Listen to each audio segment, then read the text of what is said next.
Hey there. Welcome back to another episode of Soulful Speaking. I'm your host, Lauri Smith. And today joining us is a really good friend of mine and all around awesome human being, Brian Perry. He is a singer, songwriter, authentic communication coach, and speaker. He creates safe spaces for people to feel deeply and to be deeply seen. In those spaces, he helps individuals tap into and claim more of their authentic voice, enabling them to live more fully into their unique, once in a lifetime story. Brian, welcome. Oh, hey, thank you for having me. Oh, hey. I'm thrilled to be here. Thank you. So, first question. The title of the show is Soulful Speaking. Mm-hmm. What has been your speaking journey up to this point in your life? Okay, so a small question. Um, uh, uh, my journey as a speaker, it's interesting. I was thinking about that, getting ready to talk to you today, because I haven't thought about that journey in a while.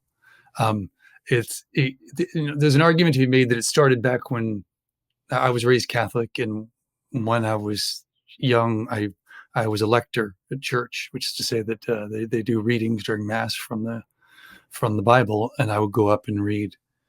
And um, I remember that for some reason, the way that I did that really impacted people, and which to me was just all I did was prepare, so that I didn't have to look at the page the whole time. And I could kind of reach out to the room, and this is when I'm, 14, 15, and That's and pretty impressive for a 14, 15-year-old to be able to come out of the paper and connect. well, thank you. It was, to me, it felt like, I don't know why, it just felt like the job. Like it was, well, I mean, I should say I do know why to an extent. I'm not giving credit where it's due. So I was a Boy Scout too. So far we have me in church and a Boy Scout, which is uh, not two places that I haven't been in a long time. But anyway, my dad taught the speaking merit badge for my scout troop, and it's so. And I was a very good student for that speaking merit badge. So I guess that's where. But honestly, so that's kind of where it started. But my speaking journey really started in college, and there were a couple of memorable incidents or precipitating moments that were important for me in that journey. Um, One, I was involved with a retreat group called the Awakening Retreat Group at Loyola University in New Orleans, and it was this kind of uh, non-denominational sort of hippie light, um, anybody welcome retreat group that was put on by students for students. And the reason I'm sharing this, and the reason it's relevant to our conversation, is because it was by students for students. There was a series of talks that would happen over the course of the retreat, things on community, on faith, on service, on the self, on there was all the different layers. And as part of Awakening, I ended up leading it for one semester, and I ended up giving talks in a variety of places in that. And the talks that were given in that kind of a space were decidedly soulful. Like, that was the expectation. You are going to show up and you are going to share deeply, and you are Mm. going to go deep. Um, and for me, I had, gosh, this is a complicated answer. I didn't realize it was complicated, but it's complicated. Now you know why I have hardly any questions. Right. I don't need a whole lot of questions when they're complicated answers. Well, and the reason it just got complicated in my head is I realized that the reason I ended up at Loyola was because I thought I wanted to be a priest. And the reason I thought I wanted to be a priest was because of that, what I was doing, because I felt a calling to purpose. I felt a calling to service. I felt that there was meaning and purpose, and I really wanted to be of service.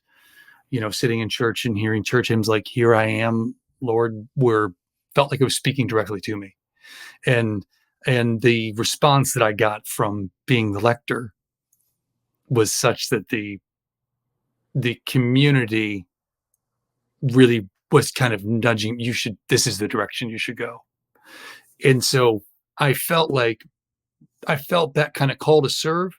And I felt, even though I was very, very shy, total geek in high school, um, not a super popular guy.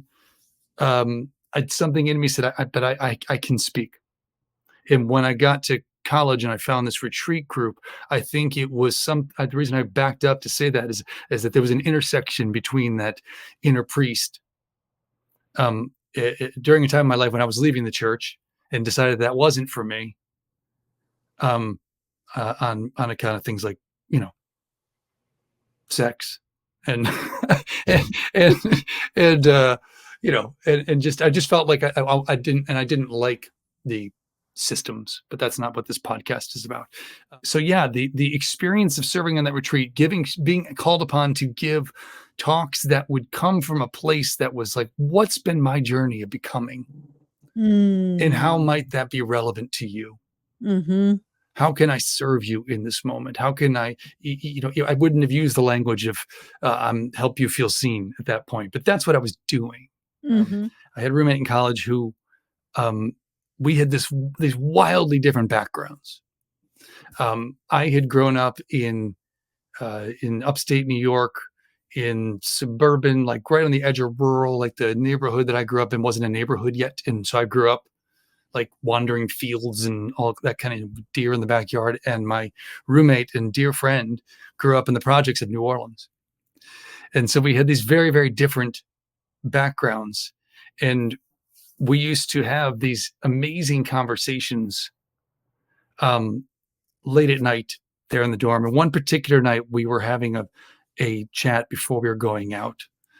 And we happened to turn on the TV, and Les Brown came on.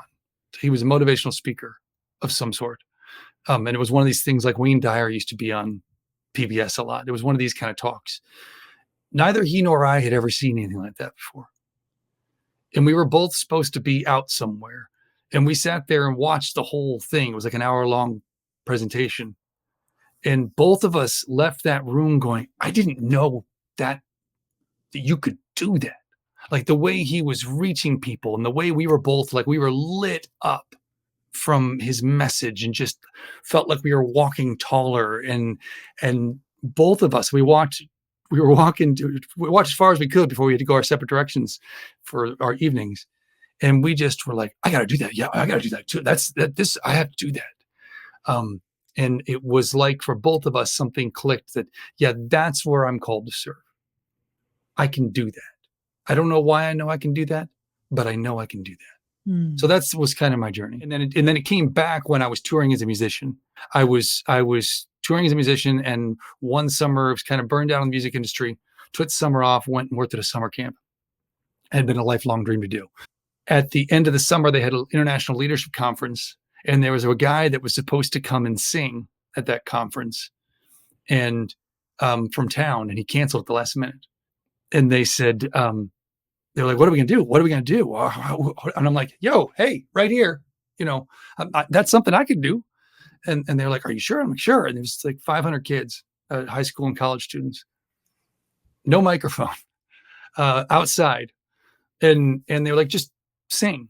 And so what I did was I sang. And then for some reason, I took questions in between songs, and they'd ask a question and about my journey, and I would turn it into an answer about servant leadership, or an answer about the importance of following your dreams, or how to know when you found that thing in your heart, and then just in between songs. And I got back home to New Orleans where I was living at the time. And I remember sitting down, and this is the early days of internet and email and all that. And I'm like in my boxers and a t-shirt, and I'm looking at my computer, and this student had reached out and sent me an email from Cincinnati and saying, Mr. Perry, I wondered if you could come and do your program here. And I turned to my wife and I was like, I got a program. And she was like, you do? I'm like, I do, apparently. Who knew? And that's when I realized, oh wait, there's this intersection between the music and the speaking, and I don't have to be one or the other. I don't have to just be out here sort of trying to be my version of Springsteen, and leave behind my call to be that servant through speaking. I can do both, and that changed the whole journey. And that more or less brings us to where we are, because that's been the journey since then, really. What was it like when you were the shy dork and you were feeling this call to speak, serve? That's a great question. Honestly, I felt like I was falling short fundamentally. I felt like, I think that's why I ended up referencing "Here I Am." That old hymn is "Here I am, I will go. If you lead me, I've heard you calling in the night." And I think I just felt like, show the way. I don't know how to get from where I am to where I feel like you're calling me to be. It feels incongruent with my understanding of who I am. I'm the guy who gets picked on. I was also the guy who I was the guy that all the girls wanted to be friends with, but not date.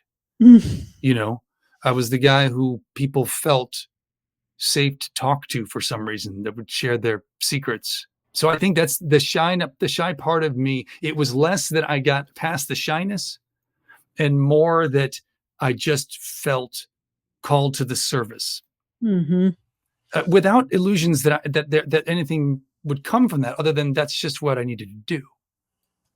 Yeah.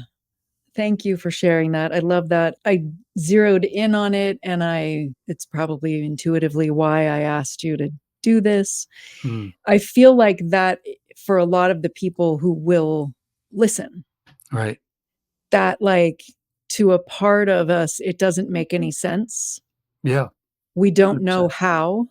There are people who have the microphone all the time in the classrooms that we're growing up in. And we see things in the media, and they make us feel like the people that are leading, the people that have the microphone, are supposed to be something different than what we are. And yet the ones that people feel safe to talk to are the ones who are serving. And I feel like, and one of the reasons why I started this podcast is I feel like what got us to where we are now is not going to get us to where we're trying to go. Yeah. So if we've been only listening to a certain kind of person, the world is craving. I had a client years ago who used to say, it's like, we're all part of the land of the misfit toys. The world is craving hearing the voices we haven't been hearing from. The shy people, the dorks, the misfits. I think what I love about that, well, I love so many things about that, but one of the things I love about that is that what I was really fortunate with when I started speaking is that I was at the same time tapping into that I felt called to do music, and that I could write a song. And I was bad at it in the beginning. I think I'm better now, but I knew that was something that I wanted to do. And all the people that I was listening to in the genres that I was associating with were people that were sharing their broken parts. Like, that was the topic of conversation. And so for me, when I was put in the position to speak, I was determined to reach the other people on the island of misfit toys, and say, you're not broken. You're not broken because you have darkness. You're not broken because you have these wounds, these pains. That does not make you broken. That makes you something else. It makes you wise. Human. It certainly makes you human. It makes you able to empathize. It makes you. There's all kind of gifts in that. Thank you for asking me about the past, because I just haven't thought about this in the longest time. In that retreat group, it saved my life. I mean, I went through a lot of darkness in college, and confronted darkness that I had not confronted previously. But I remember when I was the leader of the group, it was the job of the leaders to give a talk the first night. And I remember showing up really, really, really fully to that. We saw it as, I want you to know you're safe. Part of how I want you to know that is I'm going to share some of my journey that's not the shiny bits. And I remember finishing that talk and just feeling like a way I'd never felt before. I don't even know how to describe it. I was exhausted, Mm. but in all the best ways. I used to give a talk about leadership's not a title, it's a way of life. It's not about being perfect, it's about being human. And it was called Changing the World from the Back Row. Mm. And one of the things I would talk about, we just finished the Olympics. One of the things I would talk about in that talk was, what's the thing you see like 20 minutes before an event when they first come in for the coverage of that event? They start talking about the athlete's stories. And it's like, you can't be an Olympic athlete if you didn't have a life-threatening mosquito bite and live in your car 6 months before the event. Like that's part of it. And why?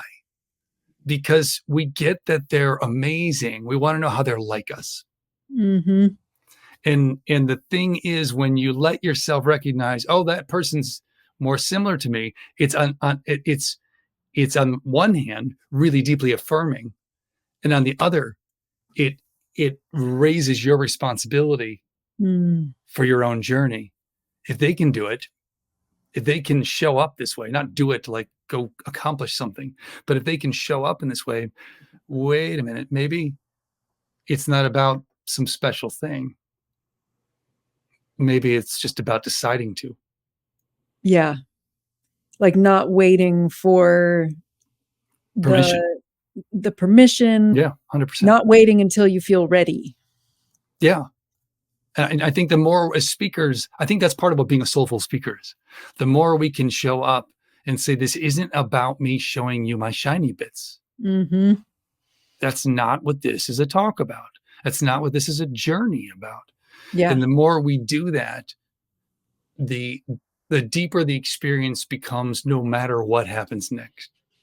Yeah. When you said shiny bits this time, I've used this metaphor in the past that I think of like Madonna from the 80s and Lady Gaga as two performers who were sort of similar. Mm-hmm. Yeah. Performers who were similar in the impact that they've had, in the rebelliousness. And yet, when you said shiny bits, I thought of Madonna in terms of the voice, and not her voice, but what in the 1980s. Mm-hmm. I mean, she doesn't have Lady Gaga's voice. Right. She doesn't have that. And what the industry did in the 1980s, and still probably does to some people in the pop genre, is like thinned it out, compressed it, and like tried to give you only the shiny bits of Madonna. Yeah. Meanwhile, she's making music videos that are not shiny bits, really. Yeah. Yeah. Clearly. And soulful speakers compressing it and being perfect or showing you the shiny bits is not what is interesting, and it's not what we're all responding to. From our presence when we show up to the stories that we share when we show up, we're interested in with the three original Star Wars movies. Everybody's favorite is the second one. It's the darkest one. It's the one where we're not seeing the shiny bits, we're seeing the struggle. I don't know if I share that favorite, but I like the analogy. When I'm saying shiny bits, I mean that internal story that tells you to wait until this is perfect, until that it's perfectly honed and it sounds, like that's not how it works. It's the messy's how you get there. Yeah. And when I become too obsessed with making it perfect, I've forgotten what my job is. And my job isn't to go there and be impressive. If you have a speaking opportunity, if you have a chance to serve a community, nobody puts you in front of the room to be impressive. Mm-hmm. That's not why you're there. Yeah. They'd like you to be entertaining.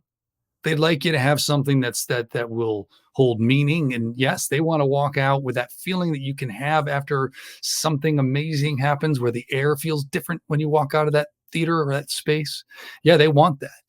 Yeah. But they're not there to for you to come out there and be like, look how impressive I am. And that's what, when I'm obsessed with the shiny bits, that's the problem. And for me, I think one of the things that I've been fortunate with is that so many of my heroes are really there. Was Springsteen, memorably. He talked about how even now, before he goes on for any show, his whole focus is basically, how do I light myself on fire and go out there and just absolutely do it like I've never done it before. Hmm. And for me, a thing that I challenge myself and offer up to the universe, whatever by any name, um, is use me. If the best way to serve this audience is for me to make an idiot out of myself, let me do that, and let me do it boldly. Hmm. You know, if the best thing for me to do is, when I get out there, throw away everything I'm prepared to speak about because I can hear it's not landing, and find out what's happening in the room instead, Hmm. help me do that. But help me remember that I'm not here to be impressive. Yeah. And that's what I'm Yeah. talking about with the setting aside the shiny bits. Yeah. Yeah. And you got to go through the mess.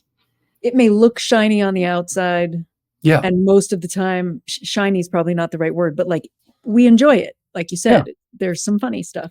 And the way to get ready, the way to be ready is by doing the thing, Yes. And not over and over and over. Yeah. over and over and over. Yes. Yeah, Steph Curry didn't get ready to play basketball by sitting on a couch waiting to be ready to play basketball. Exactly. Yeah. It's really clear sometimes when we think of sports. Yeah. It's not always as clear when we think of things like speaking, Yes. things like doing the things we're called to do in our lives. It's really tempting to go, oh, I'm going to do that when I'm ready. Okay, how are you going to get ready? Yeah. Exactly. Exactly. What is ready? 100%. I have an on again, off again podcast that is mostly off again, but I called it Begin by Beginning, and that's Mm. that's the deal. You begin by beginning, and Yeah. the reality is that, like, when your amazing speaker studio that I've been blessed to go in and get to serve those students who are awesome, that there's this sense of sometimes there's a sense for people that are starting, that I'm never going to get good at this. Like that first time it didn't go the way I'd hoped it would. I didn't say that well. Mm-hmm. Right. It was the first damn time. That's how that works. Yeah. You know, it is a process of iteration. And I think um, one of the gifts that you bring is your background in theater on all sides of that equation, and the recognition that it's about repetition and it's about iteration, Yeah. so that you can feel how a line works or doesn't work, right? Yeah. Yeah. And when I was much, much younger, you just made me remember this. When I was in my 20s, I used to show up trying to be the shiny bits. Right. So I Mm, had this brilliant ability to go in and give the thinned out, canned, sort of held back, intellectually make sense yeah. version in the auditions. And then on day one of rehearsals, I was like trying to be done. I was trying to be finished. I was trying to have it perfect. Was never Mm, really a word that I responded to, but like finished, pulled together, mhm, complete. I was trying to know on mhm, day one. And at a certain point, I let go of that. I realized that that was not the way. mm, And I first learned it with doing an accent. The dialect coach who came in was like, you're never going to get there if you're only trying to hit the bullseye really carefully. You need to like try a sound right. all out. I love that. And then you notice how the sound is off, and then you correct the other direction. And with an accent in particular, it's like, is it over here? Nope. Is it over there? Nope, not over there. And you, through that, get closer and closer. And Yes. the mechanisms are learning how to do it Yeah. from try it, course correct, try it, course correct. And then I started doing that with all of my acting. And now I'm doing that more and more and more with my life. You had a speaking journey, and a lot of it was in your younger years. Yeah. And now here you are, a mostly grown up human doing work in the world, Some days. Yeah. speaking, singing, and doing other work. How did that beginning journey tie into where you find yourself now? The journeys I described it earlier tied in because when I saw the impact that it had, when I had people, I alluded to in high school how I there people felt like they could talk to me. That went that changed exponentially when I started serving as a speaker and serving through the music, and people would hear themselves in it in a way that they could feel it. And now suddenly there was this conversation between me and the audience that was happening. However small that audience was irrelevant. It was it was that old, truism of if it matters for one person, then I did my job. And it mattered massively. Like the first time that for me it was in music, but the first time that somebody was crying from a song, I was like, I want more of that. Mm-hmm. That's that's amazing. And the first time somebody came up and was just, the first time I had some, people come up and say, I was, I was suicidal. And this thing you said, or this song it pulled me back. And, and I just felt like, I don't know how to feed myself doing this real well, but I know I have to be doing it. Mm-hmm. Um, I mean, literally feed myself because it was emotionally feeding it was this. So there was this depth in it for me. And the beauty of it was that, so I'm neurodivergent. I'm ADHD and dyslexic, and I deal with, depression and anxiety, which are probably related to the others. Um, uh, and I mentioned that because my journey, I realized for the first time during the pandemic through working with my therapist, um, and yeah, that wasn't with my coach, it was my therapist. Yeah, and it was that I stumbled upon. I went, you know what the issue is? I've always felt like too much Mm. and never enough simultaneously. Mm-hmm. Too much and never enough. And I found that when I was speaking, when I was singing, that too much was exactly what you wanted. Mm. That's what you were there for. And by too much, I'm talking about like I feel too deeply and I think too big and I go too deep in Mm-hmm. the words that I share and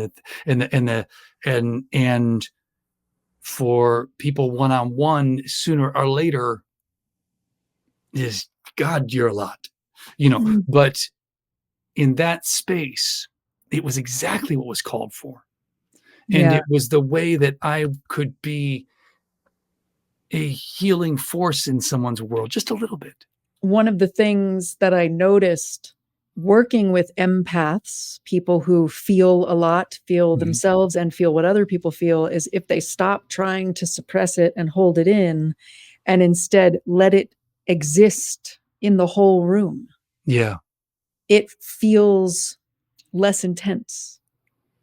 It's a great way of expressing that. Like it's not a bomb that's about to go off anymore. It has the whole room to live in. And you're talking about turning all of that into service. Yeah, and not, and again, not in a way like there's a wonderful passage in Big Magic, Elizabeth Gilbert's book on creativity, which I highly recommend. That and Rick Rubin's Creative Act is a stunning book. That's such a good book. But Gilbert talks about, please don't write a book to help me, Mm. essentially. And what yes, my background, I used to teach leadership, and the model of leadership I taught was servant leadership. That was Mhm. what I was trained in, and that is the notion that you are a leader for to serve. I went through Jesuit college, and that was my college education at Loyola, was a Jesuit education, and it's all about servant leadership. So it's not service in this like, look how impressive I am thing. It's like, this is how you're supposed to do it. For me, like with music, in the music space, there are a lot of people, at least when I was starting out, that would get into music. A lot of guys would get into music to get laid. Like that was the idea. That never occurred to me. It was like, for me, again, the moment somebody was crying or deeply moved in some joyful way through something I had done, I was like, oh, this is a sacred space. And I'm the ringleader.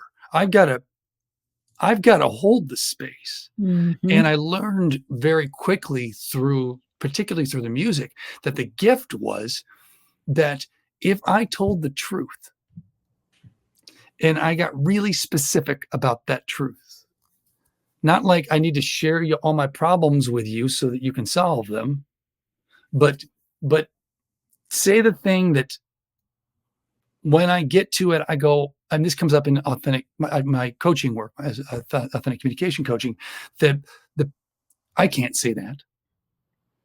That's the thing that needs to be said.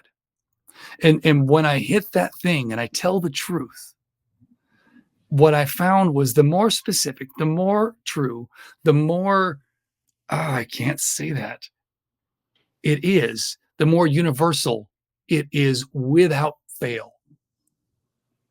It's blows my mind how, if I'm willing to do that and just be honest and be fully present, um, it becomes this universal thing, in a way that it's not when I think I'm being clever. Yeah. It's such an interesting thing to realize that it's not our perfect bits, it's not our shiny bits that serve. Right. It's our humanity, the Yeah. sharing of the things that we think, I can't possibly say that. I can't possibly share that. That is what actually serves. That's the juicy bits. Yeah. That 100% is. And why do you think that is? Hmm. Great question. Because then people know they're not alone. Mm, If I'm thinking I'm too much and not enough at the same time, that's a pretty lonely feeling to have. yeah. And if you show me that some of the things that you think are too much and not enough and not the shiny bits, if you share them with me, then I know I'm not alone Yeah. because we have those dark bits in common. Yeah. And that's kind of everything, because Yeah. it's the thing that people forget is that we're all making this up. Every damn one of us is making this up as we go. Mm-hmm. And and by the way, when we're talking about being honest, for me, this shows up in small ways too. It's not like, one of the things I say these days when I'm asked about the coaching work is, what is authentic communication coaching? I say, well, one of the things I've realized is that on the path to adulting, to getting good at checking all the responsibility boxes, that at least in this country, here in the US, that people seem to get really, really good at being someone else in every space they go into. And there's this, call it masking, call it code switching, call it whatever you want, but I know who I'm supposed to be in this room and who I'm supposed to be in this room and who I'm expected to be in this room, such that you get to a place when you're called upon, or you feel called to show up fully and be seen, and speak your truth, that somehow just being you has begun to feel, uh, at best frustrating and confusing, but what I see more frequently is dangerous. Mm. And the reason I'm sharing that in this moment is that when I share that, I've seen on just like the networking calls you and I are on, that better than half the time, somebody in the room will be like, and Mhm. that's what I'm after. Yeah. That's when I know, okay, so this thing that I thought was true, that I'm feeling, you're getting that too. And here's the great secret: the more you are telling the truth, the more you are showing up soulfully, the more you are showing up and letting yourself be seen, the easier life is, Mhm. because you're not having to change outfits all the damn time. Yeah. Woo, what a powerful metaphor. Yeah, you're living from the ah Yeah, instead of the yeah, yeah, yeah. it's a lot easier and more freeing. I could talk to you forever, as you know. When I Yes. was thinking about this yesterday, I envisioned myself hopping on and saying, "Welcome, listeners, to the 28-hour podcast Right. episode with Brian Perry." This will be in the show notes, and some people are driving. So, for the people that are driving and listening to this, where can people find you if they want to go deeper with you? Best place to reach me is at yesbrianperry.com at my website. I'm not particularly active on social media these days. I'm not finding it nurturing. So hit me up on the website. And now I want to wrap up. Brian, what is your favorite word? What is my favorite word? Let's do that. Who was the actor who did it? He's like, I'm just going to get here and just favorite word, adventure. What is your least favorite word? This spreadsheet. uh, What turns you on creatively, spiritually, or emotionally? uh, Details and honesty. I Mm. think when and by details I mean like when I catch the way a shadow is hitting something, or the Mm. light's hitting something, or a word somebody says. I'm like, hold up, what was that word you just used, or that line you just said? Like that's I want to know more about that. Help me. Let's dig deeper on that. Mm-hmm.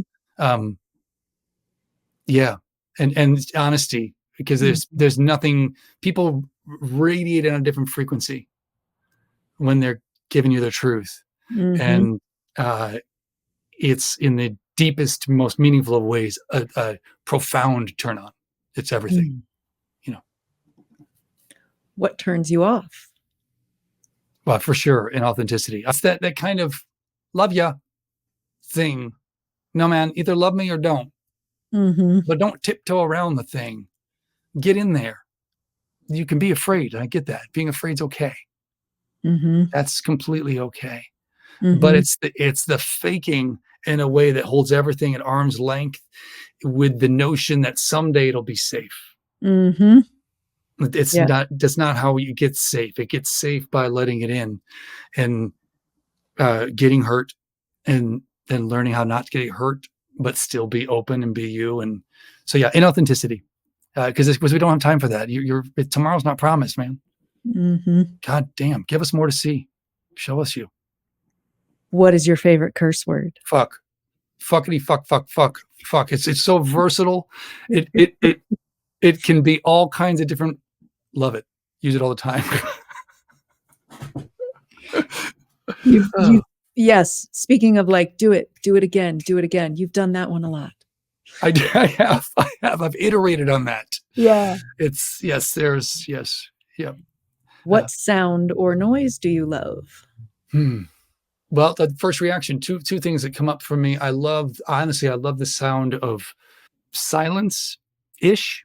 It's not quite silence, but like being out on the porch and just listening to the wind and the quiet, and the rain. Oh my God, I love the rain. Mm. And then the last but not least, I love the sound of a really hot mic when somebody's playing like a really intimate acoustic Mm. um singer-songwriter sense of that they're leaning in and just getting really intimate and real. I love that feel. What sound or noise do you hate? Leaf blowers. Oh, fuck leaf blowers. And drones. What profession other than your own would be fun to attempt? This is a tough one. I think something travel related. Also, I before Hurricane Katrina, I had been working as an actor and film actor, and then after Katrina, my agent went away and I fell away, and I would have enjoyed that. What profession would you not like to do? Anything whose primary purpose is just to make money, and immediately anything that's in a cubicle is not for me. Yeah, but when the exclusive purpose is to generate money, I'm all for money, but as a pursuit unto itself, it ends poorly. What do you hope people say about you on your 100th birthday? Well, gosh, I hope I get to see 100. That's a really interesting question, Lauri. That's you. That's not the Bernard Pivot. That was a good one. I think what I'd like to have people say is thank you for seeing me. And the other thing that came up just then was that was more funny. When on my 100th birthday, I'd like to be like, man, you sang the shit out of that song just then. Thank you so much. Thank you. Thank you. Thank you. What an honor.